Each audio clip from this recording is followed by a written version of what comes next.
What's up, everybody? Welcome to the State of Wild, episode 92, a regular YouTube video web series podcasting. My name is Meowth, and as usual, I'm joined with two good friends and co-hosts, Roffle and Corbett. How are you guys doing today?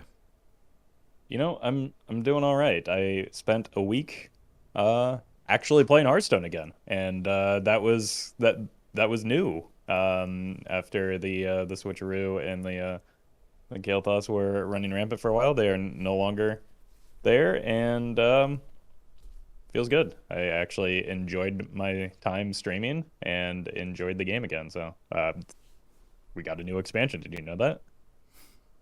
I haven't touched the game in like 5 days, so I'm gonna, be playing a little bit of catch up here. It feels like. But no, I'm happy to talk about everything. I did get a chance to play a little bit, before the weekend, and yeah, I'm gonna be happy jumping into everything, kind of talking about where we're at. So, yeah, it'll be interesting because we did get a new expansion. Very, very cool. Yeah. New expansion launched on Tuesday with the nerfs to KT and Boar, as well as a couple of other cards as well. So we're going to be diving into it right on here at the start. I think we're going to split the episode kind of into two little parts here. So first off, we're going to be talking about what's looking really, really good in the wild meta. And then we'll kind of be moving on to what's been really, really fun to play in the wild meta. So, Corb, I guess I'll let you take it away first with the what's been really, really good here in the wild meta so far in week one.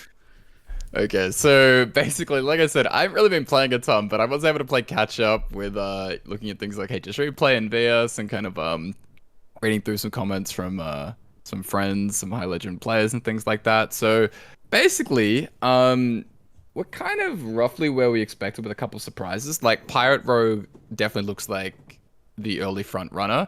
It's kind of like spiking hugely in popularity. The win rate is of the class in general is kind of insane. So like Rogue right now at Legend is like 21% of the meta. Same thing at like Upper Diamond. The win rate of Rogue as a class at Legend is like 54% or something. So Pirate Rogue, very, very good. The mech decks are also really solid, which is kind of what we expected. And then there are a few like hidden gems and stuff that seem to be popping up as well as players kind of actually start exploring everything the expansion has to offer.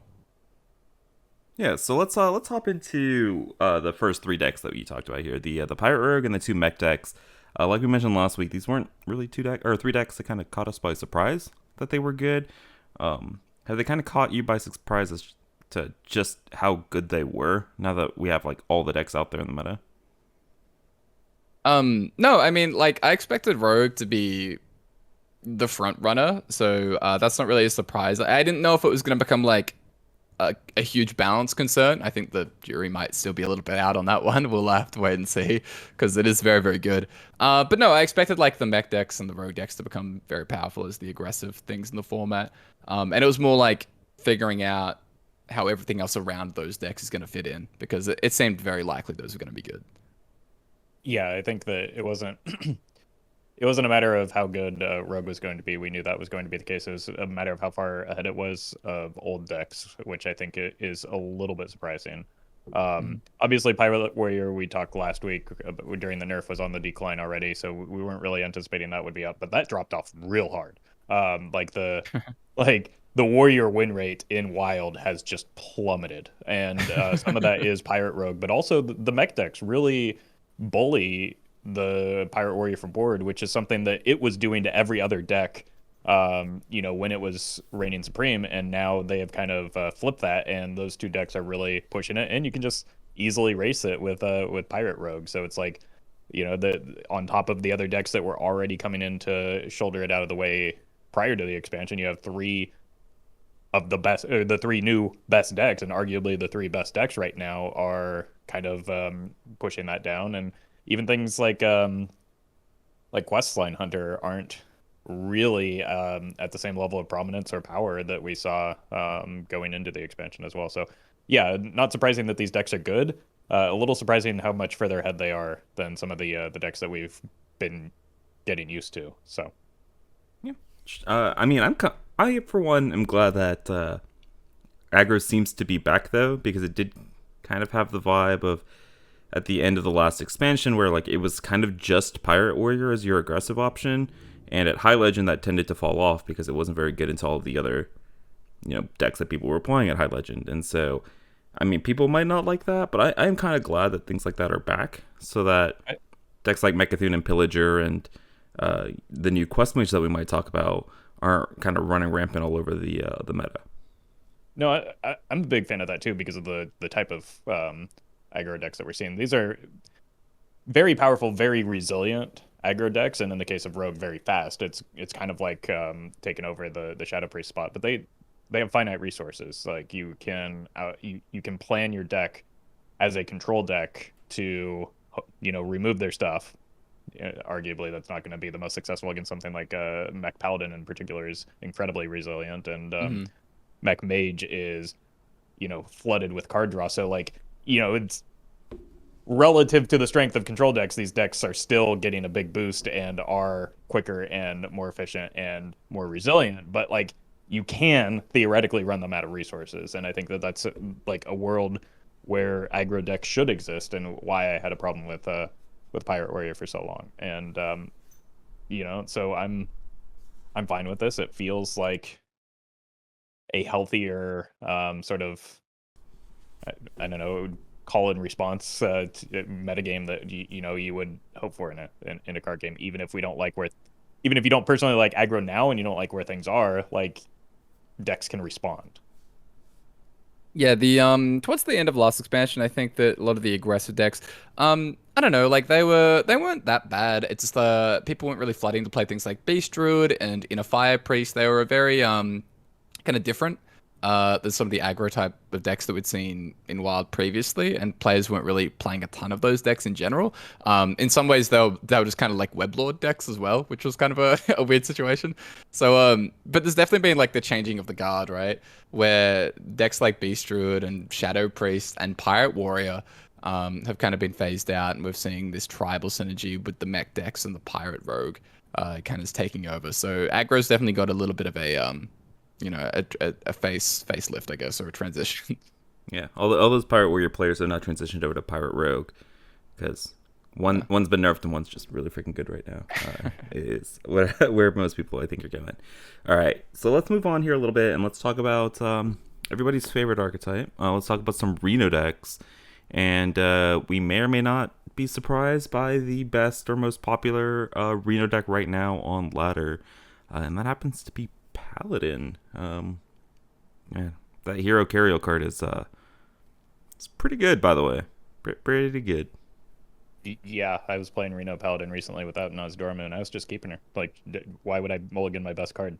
It's just a card that you kind of keep. But yeah, I mean, Reno Paladin has been the best Reno deck for quite some time now, so it's not terribly surprising. I think people are still not used to it because they're used to Gazakis decks being the Reno decks, but like, I mean, when you can heal to 60 with Thakal into Reno on curve, and you have Cariel as well, like, it's tough to match that. I don't care if you have Gazakis; it doesn't really hold up anymore.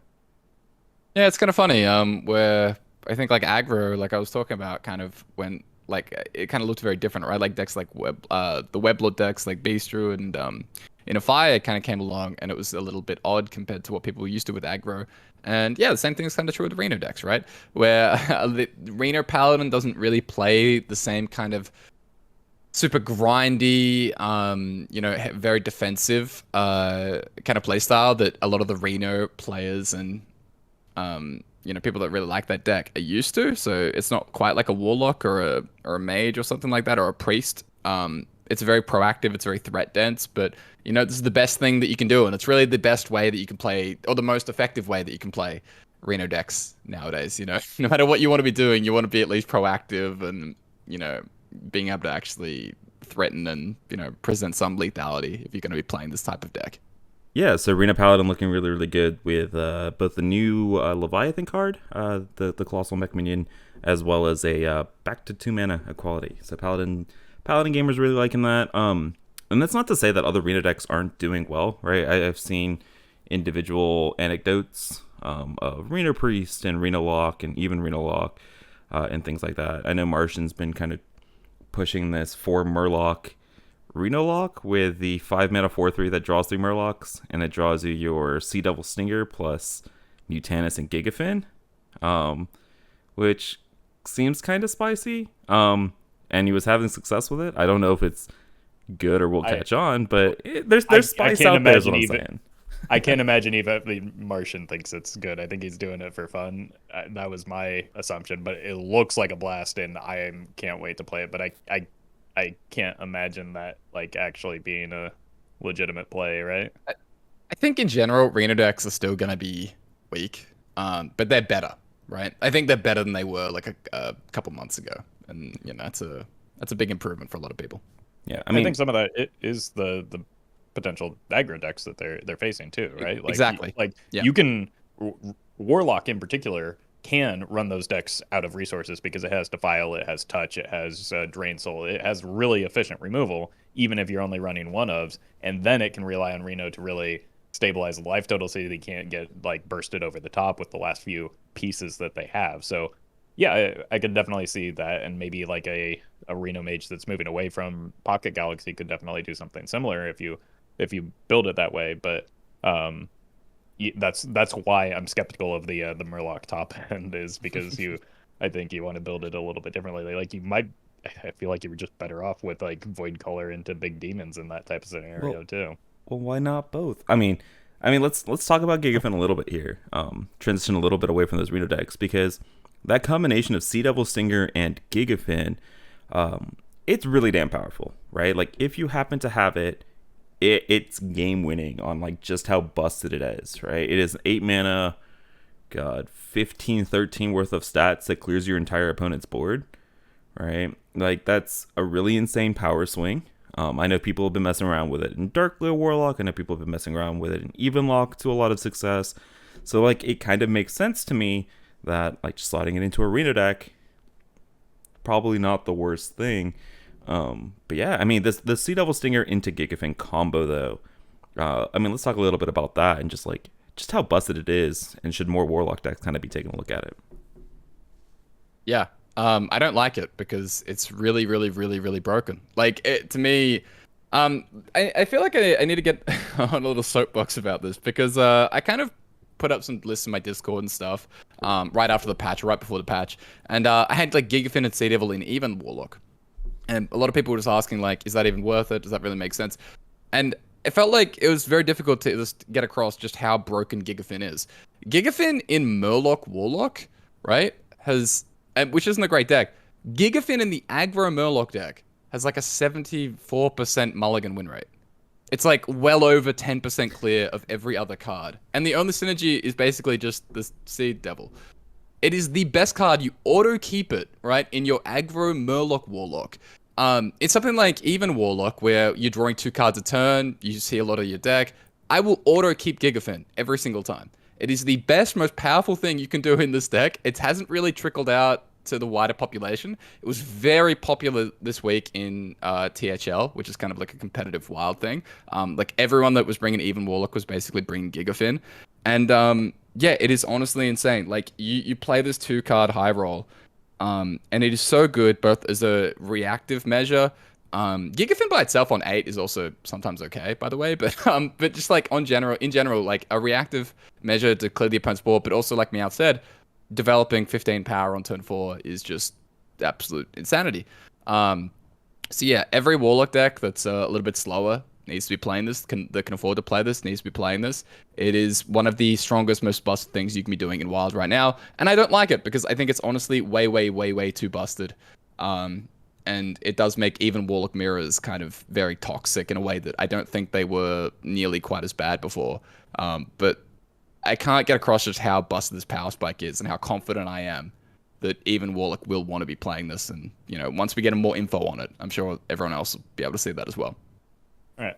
I'll take the L on this one then. I was a big doubter. I haven't tried it myself outside of I haven't tried it myself outside of Murloc Warlock, where I was mostly just running it, like you said, for the stats, but I had I had 4 ways to cheat it out, so I felt that it was a little bit more consistent. I apologize to Martian, your brain's bigger than mine. I'll give you the benefit of the doubt from now on. So I'll take the L, and I'll see how well it performs when I try the deck, and maybe I'll be singing a different tune in the next episode. Yeah, I mean, we did the theory crafting stream, and I was talking, I think, to Hijo about it, and we both were just in agreement, like, oh, are we gonna do the dumb, fun Gigafin thing, or are we just gonna play Drekthar like we're meant to? But it kind of looks like we're meant to just play Gigafin. Like, Gigafin just looks so good in the Murloc Warlock deck. It just looks like, I don't know, it's insane. Yeah, I mean, when you talked about an even lock deck that draws 2 cards and sees a lot, like, is there ever a consideration for just like shoving it in like your Mechathune Warlocks and your like your Rod Warlock decks, right? Whether you're running Mines, Owls, Mechathune, as just like it's a 4 mana clear the board, you have a ton of healing and draw on that deck anyways. Maybe. I'm not sure because that deck already has such excellent removal with things like Plague of Flames, and it is very, very tight on card slots in general. So I'm not entirely sure about that one, but the fact that it's even a consideration is interesting. I think the fact that both pieces have a death rattle could be disqualified. Oh, could mess up your yeah. Good call. So I guess not. So no, you probably will not because Phylactery is right. a card. Good call. Good catch on that before I ran it to test it and screwed myself over on a combo. Good catch. Discovered that yourself. Yeah. Learn it the hard way. It's much nicer to learn it the easy way. All right. Thanks, Roffle. Yeah.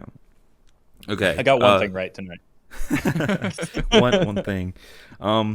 Speaking of one thing, Dragon Druid, Ramp Druid had one thing nerfed. I guess 2, right? Kazakhstan plus the Miracle Growth.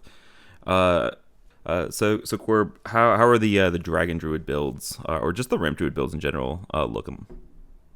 Not good, but probably just incredibly messy. I think like Ramp Druid right now is going through an absolute identity crisis, right? It broke up with Kazakhstan. It's not ready to rebound yet. It's just kind of listening to sad songs and hasn't really figured itself out. But I'm sure it'll get out there, whether it's seeing some more dragons or maybe we go with the Mechathune route. Alignment is also free on the market. You know, it got nerfed, but it's back out there. A lot of people are interested in alignment. Meowth's not interested in alignment. But I don't know. Like, I'm sure Ramp Druid will figure out something. It's very complicated because it's really hard to fit in all those dragons, and it doesn't feel worth it to run Kazakhstan anymore. But does that mean dragons in general aren't worth it? Like, Breath of Dreams is really good, and Nixie is really good, Ysera's really good. Like, it's still got powerful stuff with dragons, so it's kind of just tough to figure out. And I'm sure it'll get there. I'm sure it lines up still quite well into a lot of the mech decks. There's also even other questions like, hey, a card you didn't mention, do you still want to be playing Kael'thas in these types of decks now that it's been nerfed? So there's a lot going on. I'm sure it'll figure it out, but yeah, it's having a tough time right now. I think in the past, people moved quickly away from alignment, first of all, and perhaps a little bit too quickly. We saw like in standard people were messing around with it a little bit more. One turn does make a pretty big difference. But like in the past, the Linecracker Mechathune was the top performing Druid list before Kazakhstan, and nobody was playing it. So like it could just be a matter of nobody's playing the Linecracker version. So nobody's realizing that, you know, there is a good slow Druid right now. They're just kind of fixated on trying to make Kazakhstan work, which requires a lot of pieces, which then leaves you a little bit more exposed to aggro, even if some of them are taunts like the Emerald Dreamer and that kind of thing. But like, you know, with the Linecracker Mechathune, even if you're like, you still have bees as removal, even if you're not using it for the combo turn, because you don't need a full combo every game. So you have a little bit more flexibility in terms of the early game, and it may be a little bit better into the hyper aggro, or you know, you could just go back to you know, locking people out with an alignment combo, because you can still get there very quickly. Nourish is buffed, and that's like a really flexible card in that kind of deck, especially if you're running Anacondra. So you know, you're not wasting a card slot on Overgrowth either. So there's a little bit of flexibility there, because you get a 1 card, you know, Overgrowth plus draw, or Overgrowth or draw. So I think that there's you know, like you said, some exploration that needs to be done, because I think people are just fixated a little bit too much on making Kazakhstan work. But the benefit to him in the past was how quickly he came online. Now you have to actually take some effort to get there. So slow. Like, it's so hard to play that many dragons in Wild, especially because they're all heavy because of the Oaken Summons package. It's just it's a tricky situation. And that was the benefit of the Kazakhstan over Cthulhu, is that it ended the game quickly, and like you run into that same problem where you're kind of having to take the time and effort to get it online. Yeah, I mean, speaking of Druid decks from the past making comebacks, I know Corb and I both individually tested some like Kael'thas ramp Druid post nerf, like 6 mana Kael'thas, your third spells cost 1, and like it turns out like the nerf to Miracle Growth doesn't really matter when it goes from 0 to 1, and cards like Guff are still busted, cards like Twig Sphere are still busted. I forgot to put Spreading Plague in my damn Druid deck, and I was still popping off. I went like 10-3 with the deck. So like I think there is still room for exploration. Like in that one, I was running the Cthulhu Shell to have some sort of win con outside of just like Miracle Growths and UIs. But I don't know. I just, please don't let it be alignment that comes back out of all of these different ones, please. But yeah, I mean, do you guys want to talk about? Have we missed any of the new big powerful decks from the new expansion here? Well, there's one I want to touch on because I didn't know it existed until like half an hour before this episode. So I came back and all of a sudden I found that Quest Shaman is apparently popping off, which is very confusing. So I didn't realize, but apparently people are really using the old Command the Elements quest, so the Overload quest, along with Bioluminescence, the new Legendary, the Radiance, and it looks kind of incredible. It is kind of a low sample, but enough that I'm not like dismissing it, right? Like, it's enough that I'm kind of a little bit convinced that it's probably very, very good. Which is funny because, like I said, I went away for the week and I came back and it's like, oh, we're playing Quest Shaman now in Wild, and it looks really, really strong. Yeah, I mean, I'm not saying this to take credit for it because I only posted the video yesterday, so like I played it myself and it's incredible. I actually got the list from King Ogre, and Oh, okay. so I think he got a rank 5 with it. And so the quest, what the quest like bioluminescence thing allows you to do, first of all, is super greedy and like not entirely necessary in most of the games. But if you're up against something like a Druid, you don't have to run a boatload of burn in your deck, so you can be better into the aggro matchup. So basically, I think it's running like, first of all, Scaling Geyser is a nutso card. Like I was way off base with that, especially in that deck. But it's running Geyser, Crackle, and Bloom, as well as the couple overdrafts. But you're barely. It feels like I'm rarely using the overdrafts for the damage. I'm using them for removal plus like the mana crystal unlock to prepare for upcoming turns. But it runs like, what is it, Voltaic Burst into Bioluminescence for a real cheap like massive burn, to where you just need usually a if you've got the Brigand down, you just need a single burn spell and it just destroys them. Your Bio is your only 3 mana spell, so you consistently draw it off of the frog, and it's just Frog Shaman but with better removal and fewer like dead cards. It felt really good. And I'll say I was skeptical of Radiance, and I think even in Ogre's post he said he wasn't sure if it was worth, but man, the more I played it, the better it felt, just like for the cost reduction, because 1 mana Crackle is pretty good, 0 mana Lightning Bloom very good when it's dealing 18 damage to the opponent's face twice. It's a pretty good card. Give it a try. It feels a lot better into aggro than just like your typical Frog Shaman, because I've been a big proponent in the past of like Quest is useless. If anything, at times it like ruins your overdraft damage, and like you don't actually need it. It's a deck card. You really want to churn through and find the frog. It kind of feels pretty good in this stack. Like Yeah. so just the way that it's built, it's kind of similar to the when people were doing something similar with like Charge Call and Giants in that, where you're really light on burn and just focused on removal. It gives you a little bit better game into some of the aggro decks. Yeah, I wonder how relevant that like taunt from the quest is with like rogue and mech decks running around really rampant.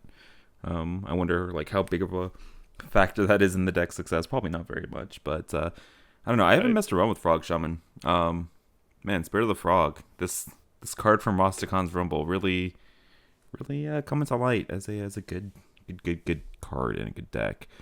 All right. Any other good decks before we move on to some of the fun stuff? I think that's about it. Everything kind of, I think we've covered most things here. Most things so far. Most things in week one. There's probably some under the Oh radar yeah. stuff that we're missing, or just not playing yet. So let's move on to some of the stuff that we're having a lot of fun with, and I'll lead on Quest Mage, Naga Quest Mage. I say Naga Quest Mage, but there's like one Naga in the deck that you really care about, and that's Savara. Um, I don't think the deck is very good, right? It has some pretty obvious weaknesses to aggro, but it's pretty dumb once it gets going. And Savara in that deck is absolutely amazing, right? With all the coin generators, she's just like a 4 mana add 3 coins to your hand sometimes, or like she gives you a biscuit, which counts as 2 procs for your quest, and like she is really really good in the deck, and I think takes the deck to a much higher level than what it used to be.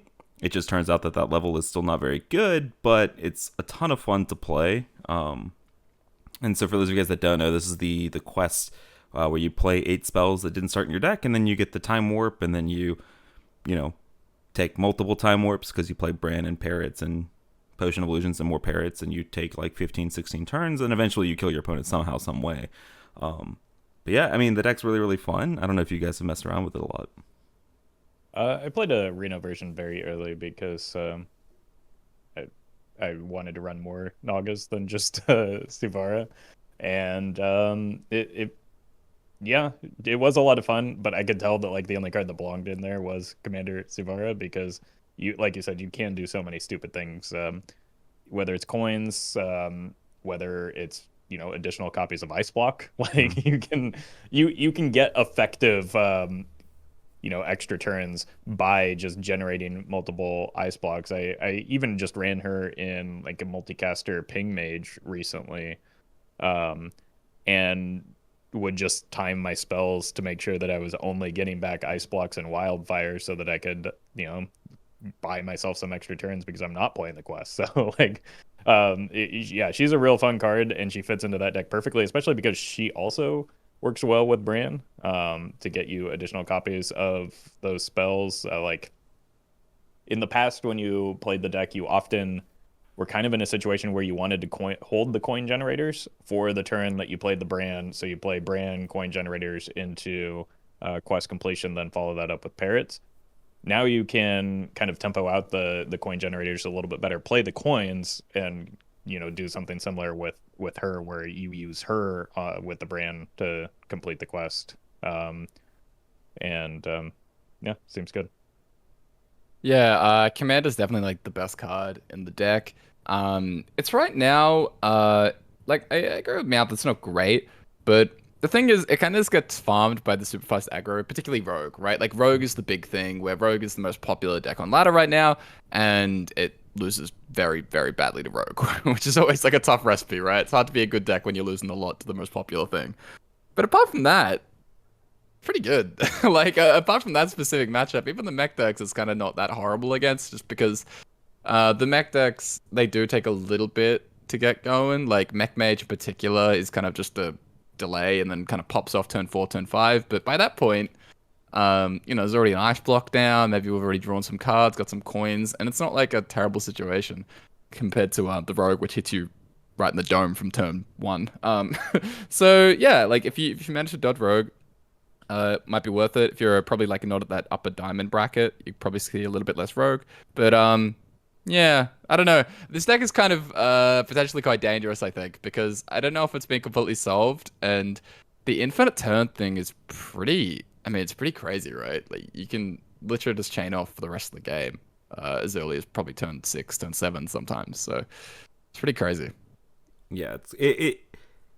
I'm not gonna lie when I say it, like it's really dumb when it gets going. Like when it does its thing, I don't Yeah. know if there's like a more gross way of winning the game. It's very Turtle Mage esque, right? Where you kind of just like your opponent doesn't get 100%. to play the game once you like start going, and you can start going as early as turn 6 in this deck because of all those coin generators now allowing you to complete that quest extremely quickly. Um, I Yeah, it reminds me a lot of Free Shaman in that way too. Whoa, whoa, whoa! All right, free shaman. You're not wrong, Uh-huh. but damn. Speaking of, this is yeah, we'll come back to it. Maybe not this episode, but I have some ideas about Free Shaman. Uh, but yeah, I mean, it has that vibe, and like I was talking about this on stream when I was playing it. I was like, I'm fairly certain that if this did end up becoming a good deck, people are gonna absolutely hate it. People are gonna hate it more than they hated Free Shaman. They're gonna hate it more than they hated KT Druid or Boar Priest because it literally will. I take Yeah, infinite turns and you can't do anything about it, sort of thing. Once I go, it doesn't even give the illusion of letting you play. Yeah. Like it just straight doesn't let you play. And it, if depending on the toxicity of the opponent, like they may not like be in a big hurry to end the game either. So they um Yeah. they you can drag it out a little bit longer. You can do things like run doomsayers and other things to clear your board and really get toxic, and like you can legitimately take infinity turns if you really wanted to. So if the deck does get the capacity to get the quest online a little bit quicker, or even, I mean, it's already got so much draw with multicaster on the brand, but like if it gets any better, like it has the potential to be an incredibly toxic deck. Like it's already inherently very toxic. Like that's the point of the deck. You're not letting the opponent play the game. Like that's super toxic. But like yeah, if it gets better, it's going to be very much despised.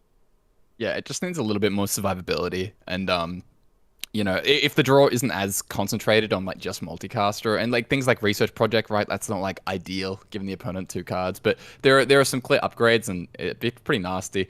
Like Ixar talked a while back about why they have cards like Ticketus, because some players just like doing the mean thing, and I think for a lot of people are gonna really like playing this deck because this is about as mean as it gets in Hearthstone. Like if you really want to rope your opponent out for 25 turns in a row and just kind of keep them there and torture them if they refuse to leave, like you can do that.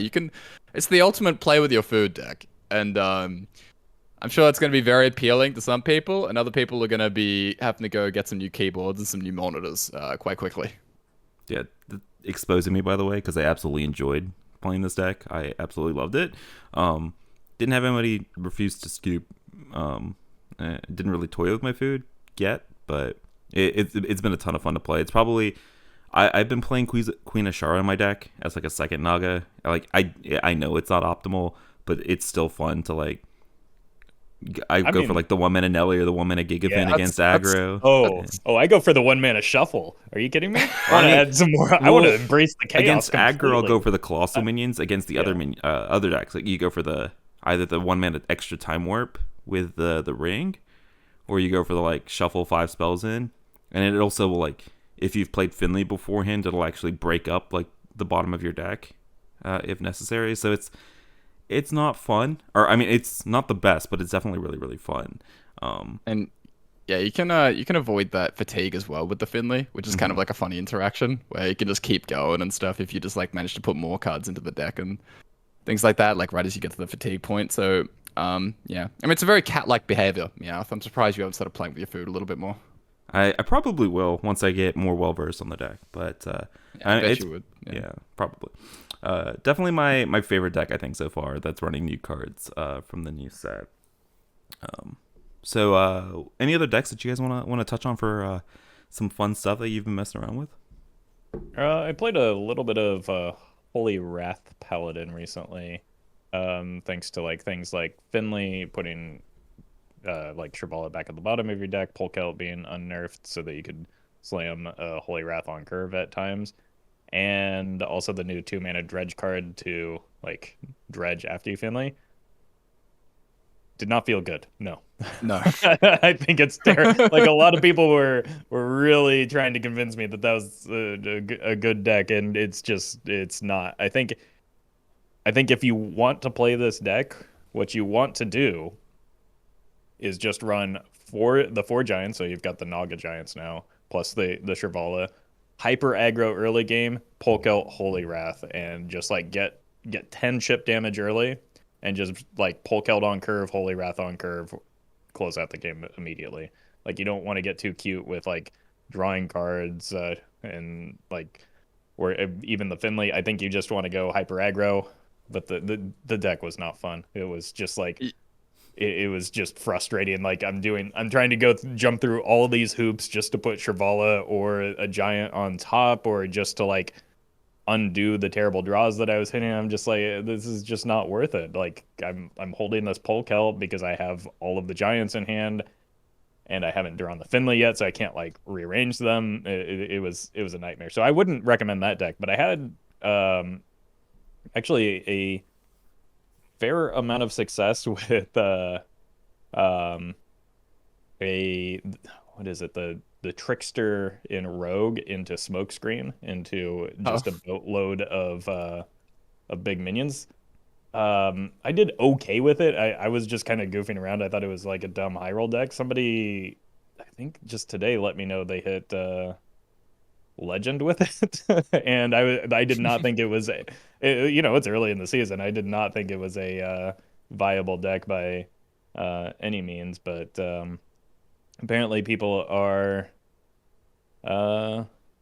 actually making it work, and like it's a lot of fun when it does its thing. I got a turn 2 Trickster into Smokescreen in one game, and that was that was the highlight of the day, I guess. But yeah, basically you just Smokescreen into Owls, Colossus, like the Scrapyard Colossus, and the 7 mana like recruiter. Stealth guy? No, the Silver Vanguard. The stealth guy and the Silver Vanguard as well. So basically things that have a death rattle that leave a big minion behind, and you drop a Trickster on 4 or 3 or 2 whenever you're able, ideally with a graveyard in play. I think I prepped into graveyard into double coin Trickster Smokescreen on 2. So it was like the legitimate like nuts. And yeah, it's a lot of fun and super crazy. It's kind of like a less reliable dragon rogue. But give it a try. I was about to say, this sounds like Darkest Hour Rogue, is what it sounds like. It's super fragile. Like, you get one flirtle talk and you're done. So,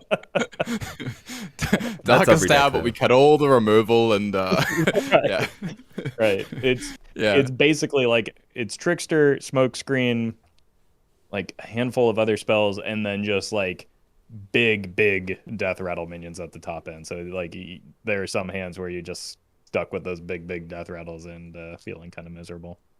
I've seen Swagua play some Naval Mine like on the Snowfall. We're just talking about that. So he's kind of going for like the bomb rogue stuff, which is pretty cool. I haven't really tried much new stuff. I've been away, but I will just say, Roffle, I had a similar experience with Holy Wrath Paladin, where it was talked up and I tried it, and I went about 3 games and I'm like, this is just not a wild Hearthstone deck. This is not something that I want to be doing. So yeah, just deleted that one. Went back to something else.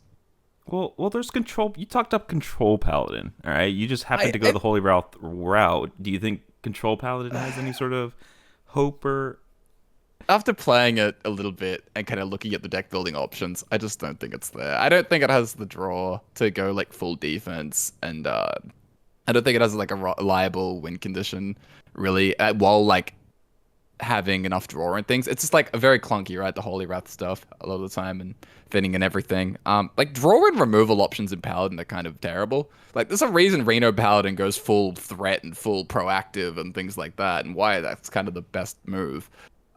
Because if it's just a quality city tax and righteous defense, and that's kind of like that's the whole kit, you're not going to be at a great space if you need to be getting like turn 10 and stuff. I just think that any deck with Cariel in it is going to win some number of games. Some games. Like, that's fair. Yeah. No. We could go full standard and go Pyromancer Holy Maki roll. 10 mana, deal 8 to the entire board. I looked at it. Yeah, I tried that. Still not worth it? Damn. You want to, though? All right. Speaking of mines, though, I guess Rod Warlock, right? Everybody knows about Mechathan Warlock. I think Core primarily can take responsibility for this, but I think we also have to share some responsibility of we shelled out Owl Warlock, probably because of Corb, but that deck ended up not being very good. Core's Oops. been talking up some Mind Warlock. How are we baiting people again when it comes to another combo Warlock deck that runs 28 of the same cards, but we run Minds now, so it's new and interesting. No, no, no. See, here's the trick. You need to run selfish shellfish, and that's really the juice. But either way, both of these are probably going to be better than Owl because they're like mine costs 2, fish costs 4, so you can get the combo activator out online.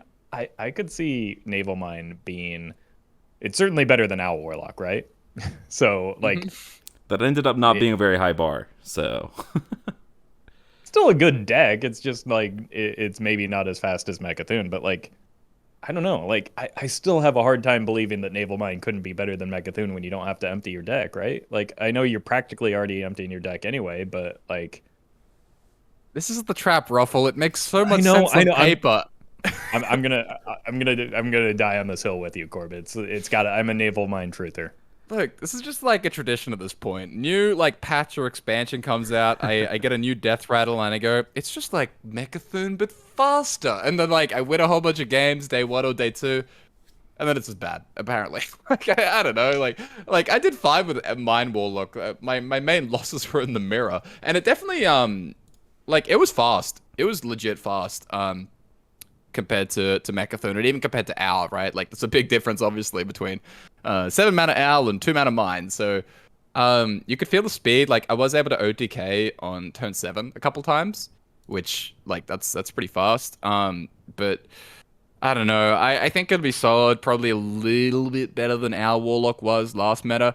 But I don't know. It's just always the case. Mechathune's just always better. I don't know why. I don't know how. It's just always better. And I wish the mines, I wish the owls were good, but it is what it is. Until next expansion, when another 1 mana version comes out, another death rattle.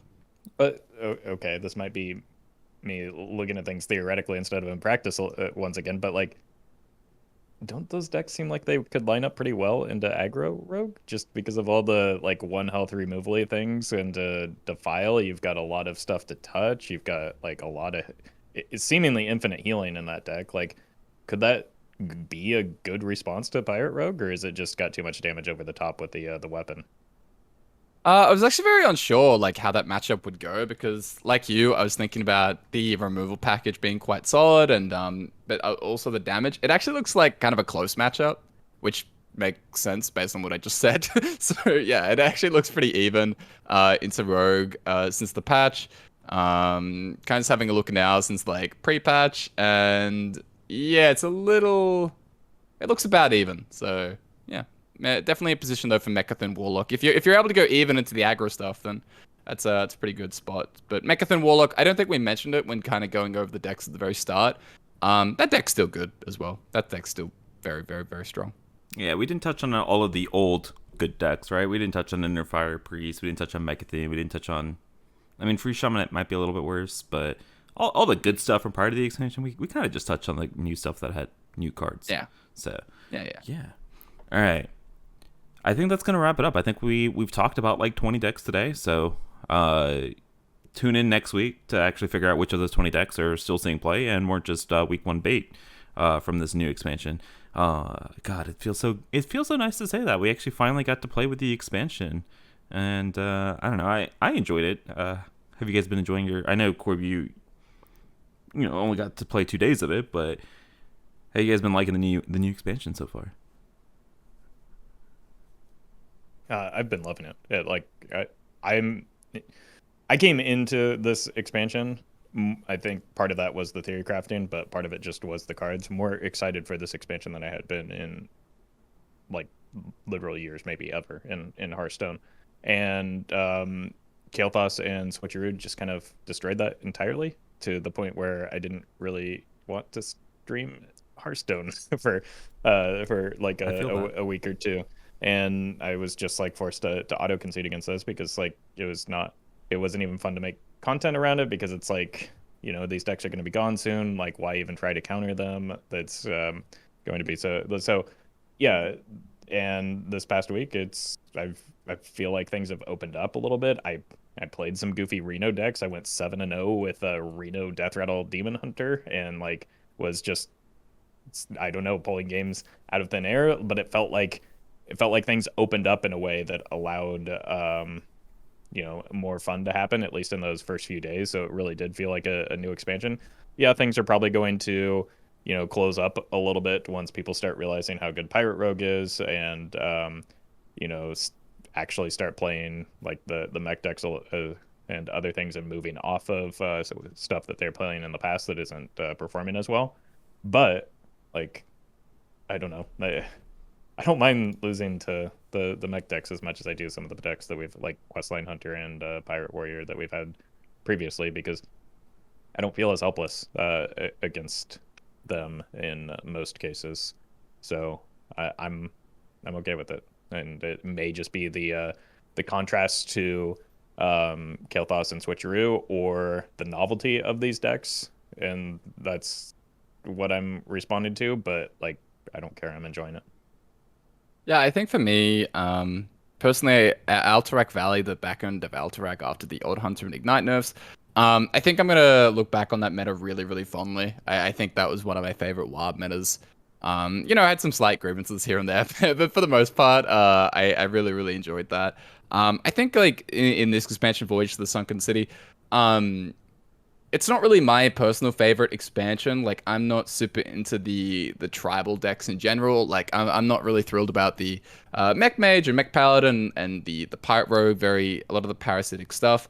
There's a couple other things, like even Warlock with the Gigafin high roll, that I don't think is going to be the most healthy. But again, we all have our own personal preferences. So I just went through kind of the back end of an expansion that I really liked, and a lot of the quest decks and things like that, a lot of people didn't really like that kind of stuff. So it kind of ebbs and flows. And I don't know if these kind of tribes and things are going to be for me throughout Wild, this expansion. But it's still a lot better than Kael'thas and Switcheroo. So yeah.